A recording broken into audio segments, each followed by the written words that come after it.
చలో నెక్స్ట్ మిగతా వార్తల్లో మా ప్రభుత్వ పనితీరే కొలమానం రేవంత్ రెడ్డి పాలన చూసి ఓటు వేయాలని ప్రజలను కోరతాం పార్లమెంట్ ఎన్నికలను రెఫరెండంగానే భావిస్తాం లోక్సభ ఎన్నికల్లో బీఆర్ఎస్ బీజేపీ కుమ్మక్కు రాష్ట్ర అభివృద్ధిపై ప్రధానికి చెప్పడం సీఎంగా నా బాధ్యత మీడియాతో ఇష్టాగోష్ఠిలో ముఖ్యమంత్రి రేవంత్ రెడ్డి మా ప్రభుత్వం పారదర్శక పాలన అందిస్తోంది మేము ప్రతి ఒక్కరి సమస్యను అర్థం చేసుకొని పరిష్కరిస్తున్నాం మేము అధికారం చేపట్టినప్పటి నుంచి పార్లమెంట్ ఎన్నికల పోలింగ్ తేదీ నాటికి మా ప్రభుత్వ పాలనను కొలమానంగా పెట్టుకొని ఓట్లు వేయాలని ప్రజలకు కోరతాం అంటే ఇది మా ప్రభుత్వ పాలనకి రెఫరెండంగా భావిస్తున్నాం ఎలక్షన్స్ అని ముఖ్యమంత్రి చెప్తున్నాడు లోక్సభ ఎన్నికల్లో తెలంగాణలో 14 స్థానాలు గెలవడమే లక్ష్యంగా పెట్టుకున్నాం అని సీఎం రేవంత్ రెడ్డి పేర్కొన్నారు పార్లమెంట్ ఎన్నికల్లో బీజేపీ బీఆర్ఎస్లు అవగాహనతో కలిసి పోటీ చేస్తున్నాయి అనడానికి ఇప్పటి వరకు ఆ పార్టీలు ప్రకటించిన అభ్యర్థులు నియోజకవర్గాలు పరిశీలిస్తే అర్థమవుతోందని విమర్శించారు సచివాలయంలో మంగళవారం సీఎం రేవంత్ రెడ్డి మీడియాతో పలు అంశాలపైన ఇష్టాగోష్ఠిగా మాట్లాడారు కాంగ్రెస్ ప్రభుత్వాన్ని అర్ధాంతరంగా దించాలంటే మోదీతో కేసీఆర్ గెలవాలి అప్పుడే సాధ్యం తెలంగాణలో అవినీతిపైన సర్జికల్ స్ట్రైక్స్ చేస్తామని మోదీ చెప్పడం మంచిదే అయితే రాష్ట్ర భాజపా నాయకులు మోదీకి సగం సమాచారం ఇచ్చి తప్పుదోవ పట్టించినట్లున్నారు నిన్న రేవంత్ రెడ్డి ఆ చిట్చాట్లో చేసినటువంటి వ్యాఖ్యలు సో మిగతా పేపర్లో కూడా రేవంత్ చిట్చాట్కు సంబంధించిన వార్త ప్రధానంగా హైలైట్ అవుతున్నదిగో బీజేపీ బీఆర్ఎస్ కలిసే పోటీ మోడీ ఏమంటున్నాడు బీఆర్ఎస్ కాంగ్రెస్ కలిసే పోటీ చేస్తున్న ఇద్దరు అవినీతి చేసినారు ఇద్దరు కలిసే ఉన్నారని రేవంత్ రెడ్డి ఏమంటుండు కాంగ్రెస్ ఏమంటుంది బీజేపీ బీఆర్ఎస్ కలిసే ఉన్నాయని అంటున్నారు కేసీఆర్ అసలు మనం ఏం మాట్లాడుకోవాలి బీఆర్ఎస్ ఎవరితో కలిసి ఉన్నది బీఆర్ఎస్ ఎవరితోనైనా గెలవడానికి రెడీగా ఉంటుంది బీఆర్ఎస్కు అన్ని పార్టీల్లో కోవట్లు ఉంటారు కేసీఆర్కి అన్ని పార్టీలని పైసలతో మేనేజ్ చేస్తాడు లాస్ట్ 10 yearsకి ఏం చేసిండు అదే చేసిండు కానీ పార్టీల పనితీరు లేకపోతే వాళ్ళు చేసిన ఫైట్ ఇదేమీ లేకపోయినా ప్రజలు కేసీఆర్ అనేటోన్ని ఈ పదవిలో ఉంచడానికి వీల్లేదు అని చెప్పి పక్కన పెట్టారు ఇదేదో కాంగ్రెస్ చేసిన పోరాటమో కాంగ్రెస్ బలమో ఇంకోటో కాదు ప్రజలు డిసైడ్ అయ్యారు చలో ఈ దుర్మార్గుడు మళ్ళీ అధికారంలోకి రావడానికి వీల్లేదు అని అందులో భాగంగా కాంగ్రెస్కి అధికారం వచ్చింది ఎందుకంటే ఆనాడికి కాంగ్రెస్ బలంగా ఉన్నది కాబట్టి కాంగ్రెస్ ఆల్టర్నేట్గా కనిపించింది కాబట్టి బీజేపీ పైన ఆనాడు అనుమానాలు ఉన్నాయి కాబట్టి సో ఇప్పుడు వీళ్ళిద్దరూ మీ ఇద్దరు ఒకటంటే మీ ఇద్దరు ఒకటని విమర్శించుకుంటా ఉన్నారు కేసీఆర్కి అందరూ కావాలా ఎవ్వరు డోర్లు ఓపెన్ చేస్తే వాళ్ళ దాంట్లో పడడానికి రెడీగా ఉన్నాడు 5 నెలల్లో దింపేస్తామని అంటున్నారంటే మోదీతో కేసీఆర్ కలిసినట్లేగా కాళేశ్వరం రిపోర్టు ఎన్నికల తర్వాతేనట కేసీఆర్ కుటుంబంపై చర్యలు తప్పవు రాష్ట్రంలో 14 ఎంపీ సీట్లు గెలుస్తాం మా అన్నదమ్ములు ఎవరు పోటీ చేయరు అన్నారంలో నీళ్లు నింపిన తర్వాత ఊళ్ళు కొట్టుకపోతే బాధ్యత ఎవరిది ఎంఎస్సీలో పొలిటికల్ సైన్స్ చదివింది కేసీఆర్ ఒక్కరే ఆయన నోరు తెరిస్తే అబద్ధాలే పన్నులు వేయకుండానే ఆదాయం పెంచాం ట్యాక్స్ పేయర్లకు రైతు భరోసా లేదు మీడియాతో చిట్చాట్లో రేవంత్ ముఖ్యమంత్రిని కలిసిన చేవెళ్ల బీఆర్ఎస్ ఎమ్మెల్యే ఎవరైతే ట్యాక్స్ పే చేస్తారో వాళ్ళకి రైతు భరోసా లేదు అని అంటున్నారు ఇప్పుడు చిన్న హోమ్ లోన్స్కి వాటికి వీటికి కొంతమంది రైతులు ఈ ఇన్కమ్ ట్యాక్స్ కూడా చేస్తూ ఉంటారు బేసిక్గా అంటే 3 years ఉండాలి అన్నది దీంట్లో భాగంగా ఒకవేళ అట్లాంటి వాళ్ళు మరి వాళ్ళకి లేకపోతే ఎట్లా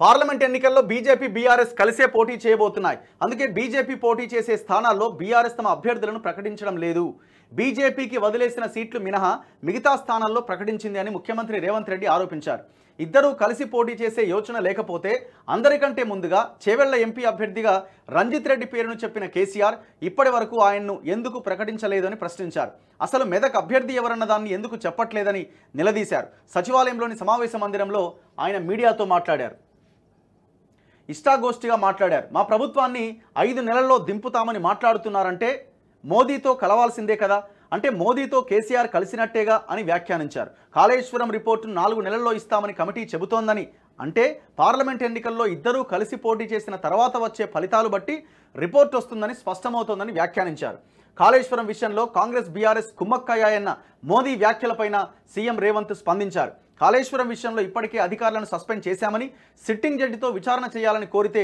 కోర్టు రిటైర్డ్ జడ్జిని ఇస్తామని చెప్పిందని తెలిపారు ఎక్కడ ఎవరి మీద చర్యలు తీసుకున్నారండి మురళీధర్ రావు అనే వ్యక్తి పైన వెంకటేశ్వర్లు అనే ఇద్దరు ఈఎన్సీల మీద చర్యలు తీసుకున్నారు స్టిల్ ఇంకా ఇదే అధికారులు చాలామంది హరిరాము నాగేందర్ రావు ఇంకెవరో చాలామంది ఈ అవినీతిలో భాగస్వాములై ఉన్న వాళ్ళు ఉన్నారు మరి వాళ్ళ మీద చర్యలేవండి వాళ్ళ మీద చర్యలేవి స్టిల్ వాళ్ళు ఆయా పదవుల్లో ఆయా రివ్యూస్లో వాళ్ళు ఇంకా పాల్గొంటూనే ఉన్నారు కదా ఇక్కడ రేవంత్ రెడ్డికి సమస్య ఎక్కడొస్తుంది రేవంత్ రెడ్డి మీద నమ్మకం కలగకపోవడానికి కారణం ఏంటంటే ఏ అధికారులు అయితే అవినీతికి పాల్పడ్డారో అధికారులని పక్కనే పెట్టుకొని అట్లే ఉంచుకుంటున్నారు.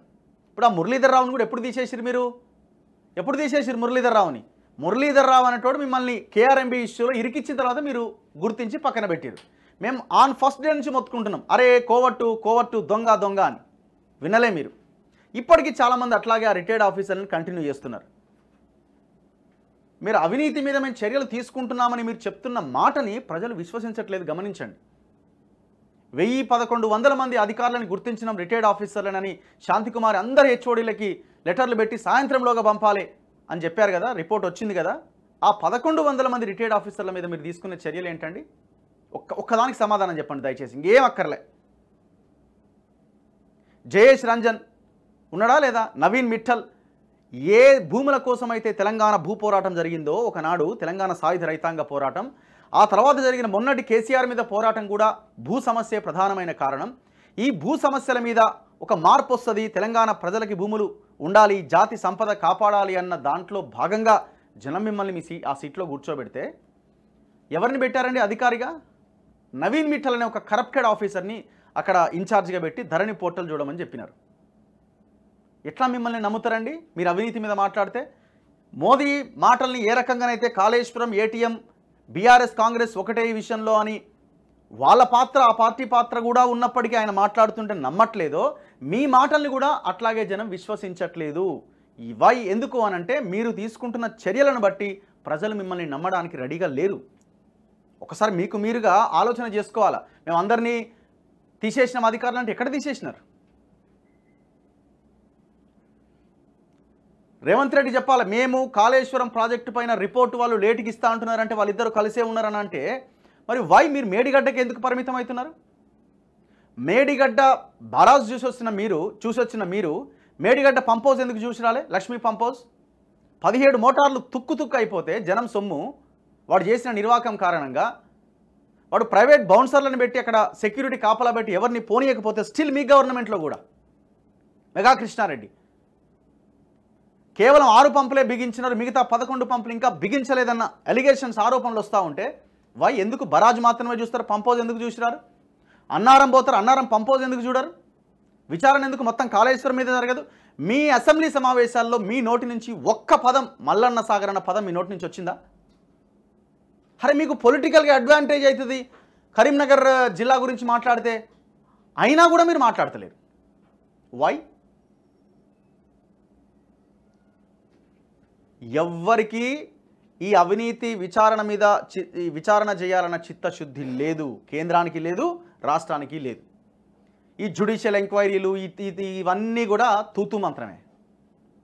వీళ్ళకి చిత్తశుద్ధి ఉంటే టోటల్ ప్రాజెక్టు మీద విచారణ చేయాలి. ఇప్పుడు ఆయన రేవంత్ రెడ్డి మాట్లాడిన దాని మీద నేను మాట్లాడుతూ ఉన్నా. ఒకేసారి నిర్ణయం తీసుకోవడానికి తాను కేసీఆర్లా 80,000 పుస్తకాలు చదవలేదు, క్రమంగా చర్యలు ఉంటాయని, మోదీలా విశ్వగురువుని కాదని ఎద్దేవా చేశారు.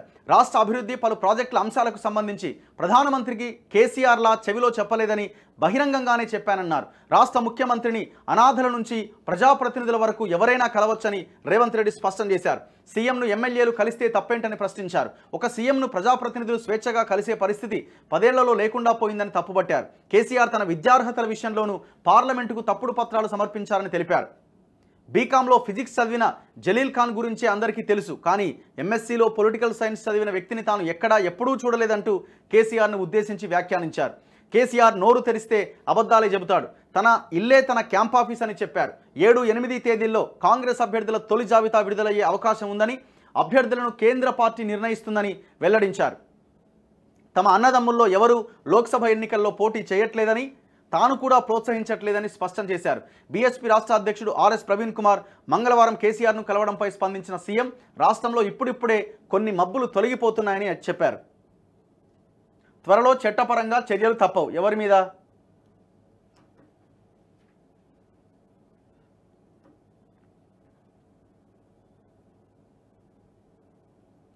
ఊర్లు కొట్టుకపోతే బాధ్యత ఎవరిది?